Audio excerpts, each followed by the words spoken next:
আপনাদের স্বাগত জানাই আমি আমার রাজনৈতিক আলোচনা শুনবার জন্য। এবং আমরা যখন কোনো কথা বলি আমাদেরকে নানান ট্যাগ জুড়ে দেয়া হয়, এবং সেটা করতেই পারেন। যার যার রুচি, যার যার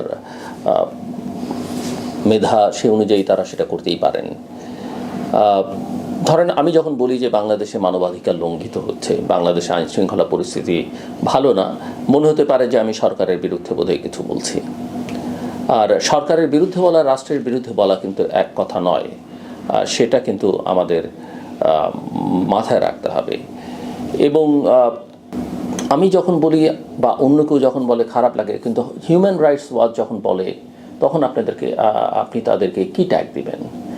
সাম্প্রতিককালে আপনারা দেখেছেন যে হিউম্যান রাইটস ওয়াচ বলছে যে বাংলাদেশের মানবাধিকার পরিস্থিতির অবস্থা খুব ভালো নয়, এখানে মানুষের অধিকার লঙ্ঘিত হচ্ছে। তাদেরকে কি আপনি আওয়ামী লীগ বা ভারতের দোসর বা দালাল বলবেন? এই হিউম্যান রাইটস ওয়াচ কিন্তু শেখ হাসিনার 15 বছর ক্রমাগতভাবে দেশের পরিস্থিতি কতটা খারাপ বলে গেছে অ্যামনেস্টি ইন্টারন্যাশনাল সহ অন্যান্য আন্তর্জাতিক সংগঠনের সঙ্গে সুর মিলিয়ে। এবং দেশের এই যে পরিস্থিতিটা খারাপ, এটা বললে যখন আপনি আটকে ওঠেন বা আপনার যখন খারাপ লাগে, যেটা বলা ঠিক নয়, দেশের পরিস্থিতিটা খুব একটা শান্তিপূর্ণ নয়, কিন্তু এটাকে আশা করা খুব অন্যায় হবে যে প্রফেসর মোহাম্মদ ইউনূস, যিনি শান্তিতে নোবেল পেলেন, তিনি দেশের পরিস্থিতিটা শান্ত করতে পারবেন না, বা তার কাছে শান্তি চাওয়াটা কি খুব একটা অন্যায়? হ্যাঁ, উনি ভালো মানুষ, উনি আমাদেরকে সম্মানিত করেছেন, সে কথা তো কেউ অস্বীকার করেন। ওনাকে ঘিরে আমাদের সবার খুব প্রত্যাশা ছিল। উনি কিছু কিছু ক্ষেত্রে ব্যর্থ হতেই পারেন, কিন্তু সকল ক্ষেত্রে বাংলাদেশকে তো কোথাও না কোথাও থেকে শুরু আসলে করতে হবে। এই যে কথায় কথায় সেনাবাহিনীকে নিয়ে কথাবার্তা বলা হচ্ছে, সশস্ত্র বাহিনীকে বিতর্কের মধ্যে ফেলে দেওয়া হচ্ছে, এক ধরনের ভেতরে অস্থিরতা তৈরি করবার চেষ্টা করা হচ্ছে। আমরা কি একবারও ভেবে দেখেছি যে এটা আমাদের দেশের জন্য কল্যাণকর হবে কিনা? এটা আমাদের দেশের স্থিতিশীলতা, শান্তি, শৃঙ্খলা, রাজনীতি, নিরাপত্তা, তার জন্যে সুখকর কিছু হবে কিনা? আমরা মোটেই বোঝার চেষ্টা করি না। আমরা ওই জেনারেলদের বিরুদ্ধে বলতে হবে, ওই অপরাধীর বিরুদ্ধে বলতে হবে, সেনাপ্রধানের বিরুদ্ধে বলতে হবে। It's like 1975। আমরা ওই রকম একটা পরিস্থিতি তৈরি করতে চাইছি। কেন চাইছি? কার স্বার্থে চাইছি?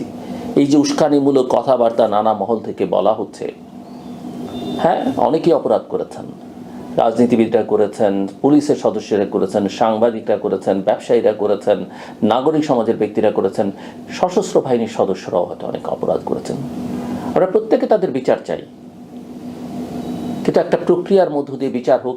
এবং এই আলোচনাগুলো নিঃসন্দেহ হতে পারে সরকারের সঙ্গে সেনাবাহিনীর বা সংশ্লিষ্ট প্রতিষ্ঠানগুলোর, এই আলোচনা হতেই পারে। কিন্তু এটাকে নিয়ে বাইরে আমরা যেভাবে আলোচনা করছি, যেভাবে একটা পরিস্থিতি তৈরি করবার চেষ্টা করছি, সেটা কোনোভাবেই কাম্য নয়।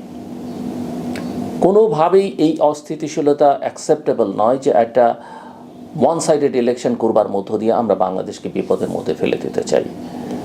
আওয়ামী লীগ নেতাদের, সরকারে যারা ছিলেন, মন্ত্রীবর্গের অনেক সংসদ সদস্যদের, এমনকি পদপদবী ধারা ছাড়া অনেক আওয়ামী লীগ নেতাকর্মীও অপরাধ করে থাকতে পারেন, কিন্তু এর মানে এই নয় যে সবাই অপরাধ করেছেন এবং আপনি কারো রাজনৈতিক অধিকার ক্ষুণ্ণ করতে পারেন। এবং সেটা করতে গেলে একটা চরম বিপর্যয় নেমে আসতে পারে। যে কোনো কিছুকে নিষিদ্ধ করে দিলে, আমরা বাংলাদেশে বহু রাজনৈতিক দল দেখেছি যাদেরকে নিষিদ্ধ করবার পরে তারা কতটা ভয়ঙ্কর হয়ে উঠতে পারে। আমরা শুধু বাংলাদেশ বলি কেন, এই ভারতীয় উপমহাদেশ এবং পৃথিবীর অনেক দেশে সেটা আমরা দেখেছি। বরং আমরা সবার জন্য ফ্রি করে দেই। আমরা বাংলাদেশের জনগণ আওয়ামী যে দুঃশাসন 2009 থেকে 24 পর্যন্ত, সেটা মানুষ প্রত্যাখ্যান করেছে গণ অভ্যুত্থানের মধ্য দিয়ে। কিন্তু তার যে অধিকার, তার সমর্থক বা কেউ যদি ভোট তাকে দিতে চায়, এই যে মানুষের চয়েস করবার যে অপশান, সেটা আপনি রাখবেন না কেন? অপরাধ করলে অপরাধীর বিচার করেন। আমরা তো বহু বছর ধরে 2007-8 বলেছি, এখনও বলছি যে ট্রুথ অ্যান্ড রিকনসিলিয়েশনের একটা জায়গা তৈরি করা দরকার। আমরা খুব কম মানুষ আছে, সাধারণ মানুষ বাদ দিলে, একেবারে অতি সাধারণ যারা, তারা বাদ দিলে খুব কম এলিট গোত্রীয় মানুষ আছেন যারা কোনো না কোনো অপরাধের সঙ্গে যুক্ত নন বা যুক্ত ছিলেন না। একটা প্রক্রিয়ার মধ্যে দিয়ে আসুন আমরা নতুনভাবে যাত্রা শুরু করি। এবং এই যাত্রাটা কেন প্রফেসর মোহাম্মদ ইউনূসের মতো আন্তর্জাতিক খ্যাতি সম্পন্ন নোবেল লরিয়েট, শান্তিতে নোবেল পাওয়া মানুষ তার নেতৃত্ব হতে পারলো না। আমার সেই প্রশ্ন, কেন প্রফেসর মোহাম্মদ ইউনূস আমাদের এই মানুষটি কেন নেলসন ম্যান্ডেলার মতো উদার হতে পারলেন না? অফকোর্স তার অনেক কষ্ট আছে, অনেক সাফারিংস আছে, তাকে এই বৃদ্ধ বয়সে 6 তলা 8 তলায় সিঁড়ি বেয়ে উঠতে হয়েছে। কিন্তু আপনি যখন রাষ্ট্র চালাবেন, আপনি যখন সরকারের প্রধান হবেন, রাষ্ট্রের প্রধান হবেন, রাষ্ট্রনায়ক হবার চেষ্টা করুন, আপনাকে তো অনেক বেশি উদার হতে হবে। এই ঔদার্য শেখ হাসিনা দেখাতে পারেনি বলেই তো তার আসলে এই পরিণতি। এই ঔদার্যের ঘাটতি ছিল বলেই তো বিএনপির আজকে পর্যন্ত এই সাফারিং। তাহলে বিএনপির মতো একটা এত বড় রাজনৈতিক দলকে যার এরকম হতে, তার তো এতদিন ক্ষমতার বাইরে থাকবার কথা নয়। এই অভ্যুত্থান তো আরও আগে হবার কথা ছিল, কেন হলো না? এগুলো বিবেচনা করা দরকার আমি মনে করি। আজকে এই যে প্রফেসর মোহাম্মদ ইউনূসের উপদেষ্টাদের নিয়ে এত কথা হচ্ছে, পত্রপত্রিকা এত লেখা হচ্ছে, একজনের বিরুদ্ধে তিনি ব্যবস্থা নিয়েছেন, একজনের বিরুদ্ধে খতিয়ে দেখার চেষ্টা করেছেন। সেটা যদি করতেন তাহলে তো আমরা বুঝতাম যে ছিটেফোঁটা হলো একটা গভর্নেন্সের কিছু আছে। আপনার দেশের সুশাসন তো পরের কথা, শাসনই তো দেখতে পাই না আমরা। কেন পুলিশ বাহিনীকে সুসংগঠিত করা গেল না? কেন তাদের মনোবল ফিরিয়ে আনা গেল না? একই সঙ্গে আমরা কি তাদের সবাইকে এখনও অপরাধমুক্ত করতে পেরেছি? আমরা কি প্রশাসনে ঘুষ দুর্নীতি এটা বন্ধ করতে পেরেছি? না, এখন কম হচ্ছে। আমরা যদি অভিযোগ কেউ করেন, অভিযোগ কেউ আমলে নিতে চান না। এমনকি দেখছি কোনো বড় বড় দলের পক্ষ থেকে কেউ অভিযোগ করলে দলের পক্ষ থেকে আরেকজন বলেন এটা আমাদের দলের বক্তব্য নয়। সমস্যাটা আসলে কোথায়? সমস্যাটা হচ্ছে আমাদের প্রত্যেকের ব্যক্তি স্বার্থ এত প্রখর হয়েছে এই দেশে, আমরা নিজেকে ছাড়া চিন্তা করতে পারি না, নিজের বলয় গোষ্ঠী ছাড়া চিন্তা করতে পারি না, আরেকটু এগিয়ে গেলে হয়তো দলের বাইরে চিন্তা করতে পারি না।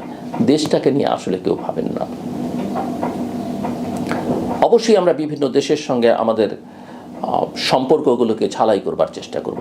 অবশ্যই আমরা আমাদের স্বার্থ দেখব, যেভাবে শেখ হাসিনা বা অন্যরা বিভিন্ন সময় চালিয়েছেন সেভাবে আমরা নতুন করে শুরু করব।